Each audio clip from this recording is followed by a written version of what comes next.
All right. I just got these carbs for my bike. Um, my bike originally had um, this, I think it's 28 millimeter, um, 28 right here. A Keihin um, has an accelerator pump on it. I wanted to go with two carbs.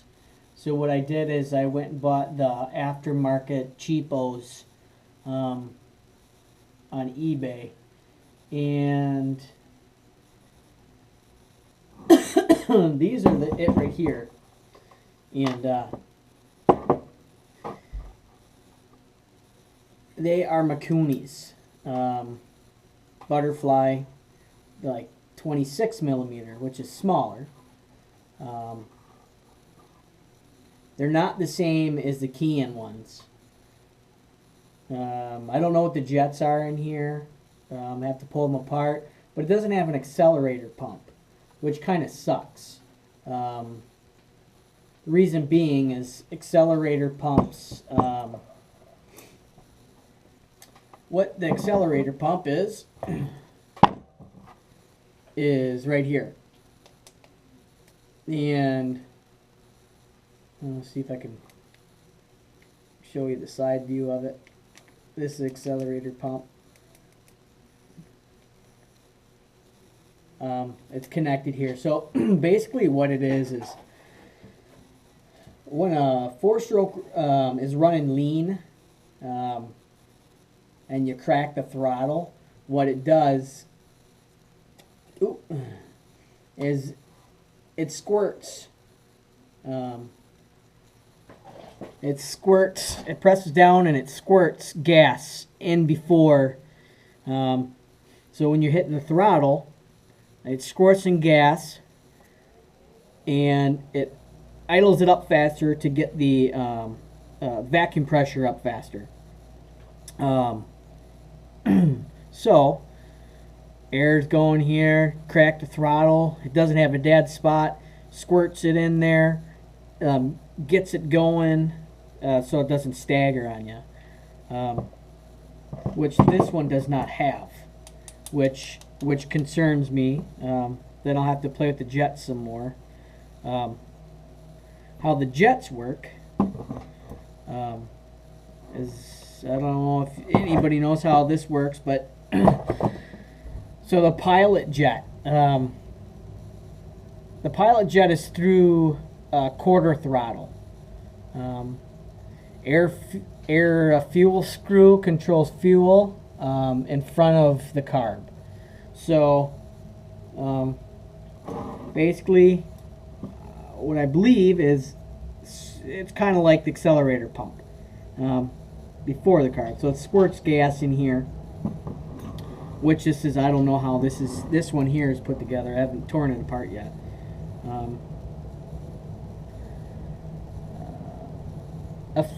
So now air fuel is 1.5 to 3 turns out if you're messing with it, and where is that? I don't know. I don't know what any of these things are here yet. I know this is choke. This is for the butterflies. So when you have to bench sink these, that's how you adjust that. The idle is right here. I don't see where the air, I don't know, what is it? These ones right here, I don't know. I think this just lets the fuel out. So I don't know. And if you go here on the Keihin, this is the air jet. This is the air fuel mixture, I believe. So that one has it, and this one doesn't. If you look inside here, let me get a pointer. There is like a little notch in here. That must be where the fuel squirts in there. There's one on the opposite. Is it the opposite side? Yeah, it's the opposite side. So it's on the top here. So, you know, oh, these must be the air, or they're on top. The air fuel is on the top, and they got a mark. They must preset them. So that's the difference in that. And the choke too. That's like a piece of shit cable choke, and this was a really nice. I don't know. I think the Keihin carburetor's a lot nicer, but for $60 for this cheap one, I guess it's okay.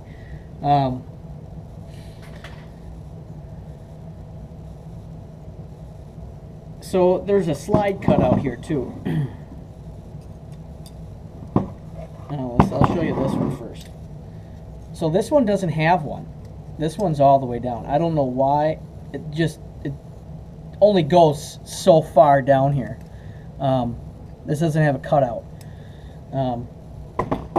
This one does, if you can see in there. It really ain't got any good lighting in here, but this one has a cutout. What that does is it affects the response off idle. I think it's like 1/8 to 3/4 throttle. So I don't know. I guess that's different. I guess round slides are different than flat slides, and learning that. So these are the two carburetors that I'm dealing with here. And I haven't jetted it yet. I am not going to mess with it until I put it on there and see what it does. A couple ways you can check that is, let's see if I can remember here, like if it feels flat when you're taking off, when you're hitting the throttle,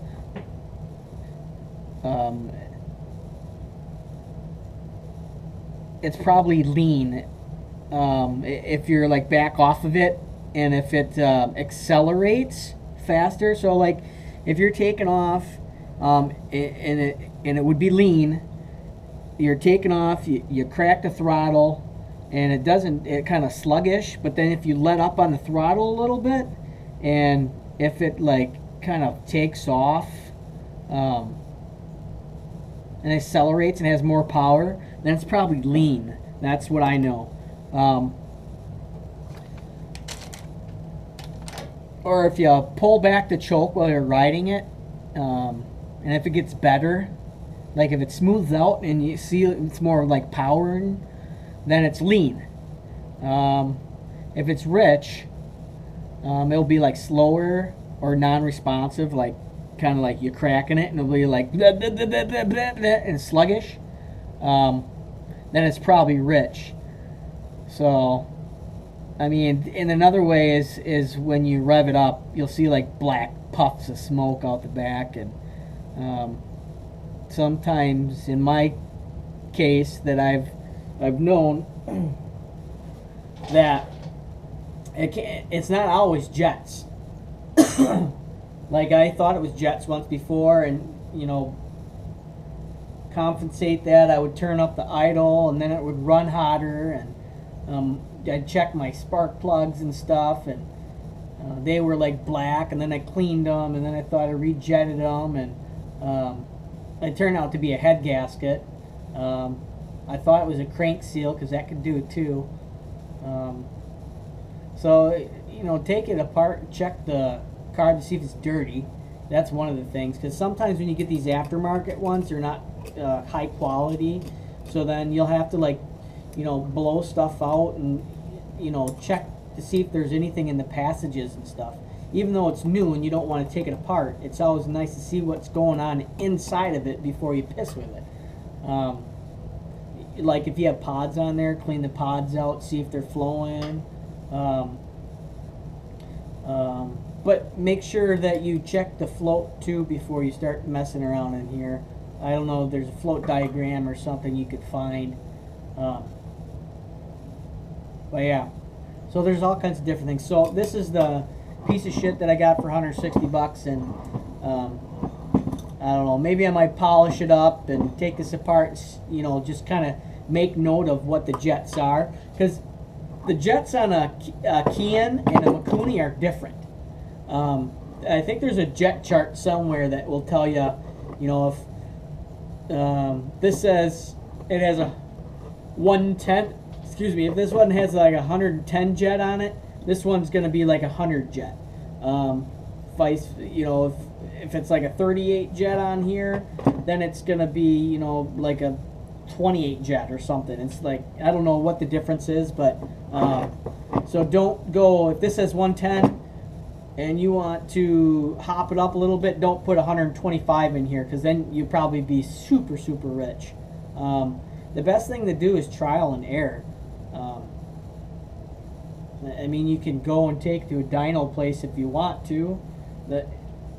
Like I said before, the easiest way is to just stick a frickin' fuel injection on it and be done with it. You know, but not a lot of people have 100 or 700 bucks to spend on the damn thing. So 60 bucks here, and you know, you can get jets from, I think it's like Jet Calculator or something like that. They sell jets, and I think the Keihin and the Mikuni jets are pretty much the same. They might be a little different. You can pull them out if you have the same carburetor. Pull them out and check them. So I know there's on forums and stuff, a lot of people are asking about changing from the stock Rebel to the dual carburetors. If I could, what I would do is buy another stock carb like this, and then turn it into a dual, and then I have 28 millimeter with the accelerator pumps. That'd make it a little bit easier to get the performance I want out of this. But you know, some of the bikes still run like Mikuni old style round slides. They don't have accelerator pumps. They don't have, you know, the diaphragms, and all it is a spring, and they crack it. Seems to work for track bikes, stuff like that. So yeah, so that's what I'm doing on the carburetors. I haven't got the intake boots in it yet, and I stuck it in there, and it's kind of goofy. I think I might have to move the petcock, and I don't know. So whatever. So there's my little tutorial or whatnot, if you can call it that, on carburetors. So piece of shit eBay. It's okay, 60 bucks, and the Keihin stock Rebel 250, and I like this one better. But no, I'm just testing it out, see what happens if I get more power. And I'm gonna get a wideband O2 sensor running on there so I can see the air fuel mixture, and hopefully when I get it all running, I can dyno it, see the difference. So, all right. Thanks for watching, man.